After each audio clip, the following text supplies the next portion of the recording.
Okay, as promised, Tuesday's talk today is going to be about sleep, that all important and yet ever elusive thing that matters so much to every one of us because if we're not doing it well, we can't seem to do anything else well.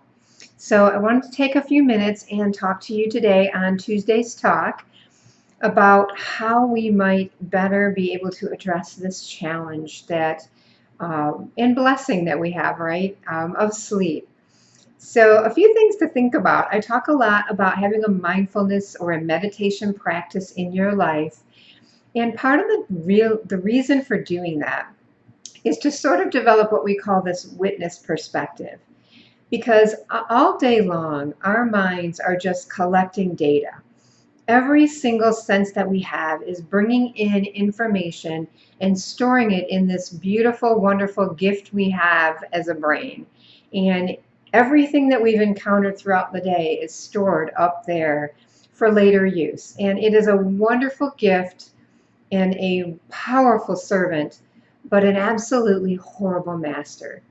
And the challenge with learning a meditation practice, you are challenged with learning how to tame that monkey mind, learning how to sit back in what we call the witness chair and watch all those thoughts go by and select the ones that benefit us at any given time and unselect the ones that don't benefit us.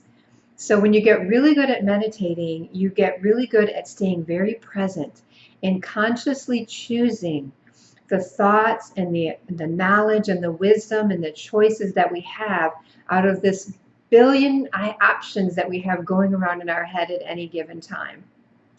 So we try to do that really well throughout the course of the day. Unfortunately, when it's bedtime, it is the time when we start to calm down. And like meditation, when you calm down to go to sleep at night, your mind turns into what we call a drunken monkey.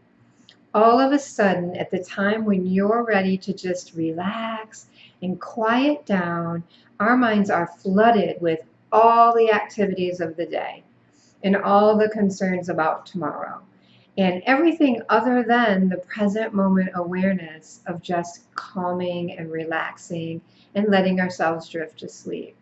So this is a challenge for a lot of us. I had that challenge last night because I broke one of the cardinal rules about sleep. And that is don't watch a really intense movie before you go to sleep at night.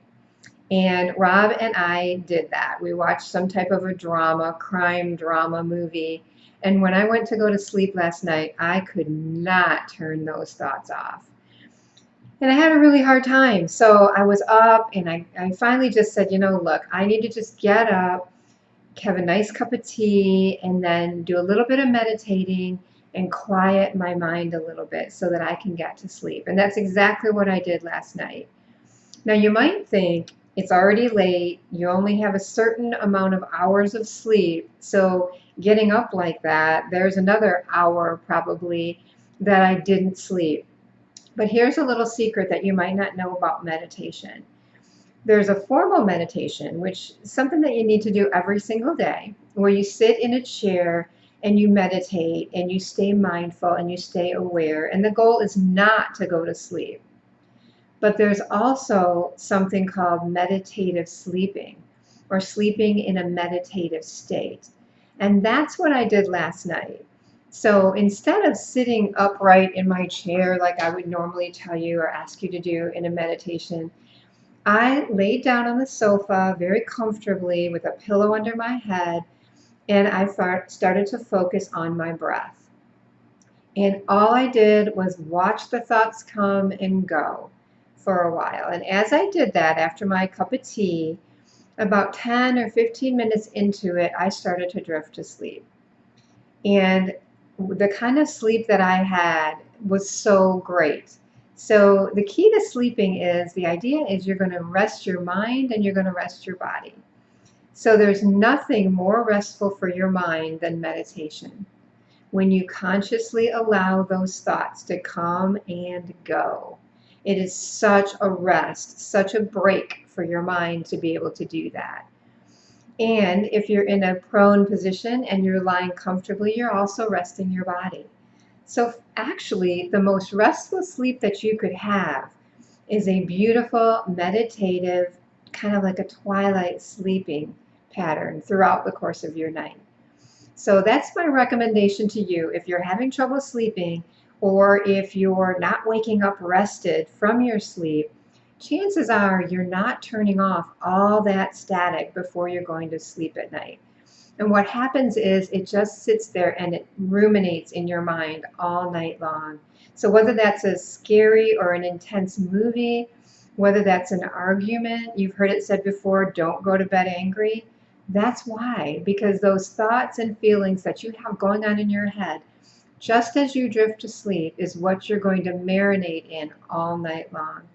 So what you do, what you're thinking when you drift off to sleep, or even if, at best if you're not thinking at all, that's the best scenario for a great night's sleep.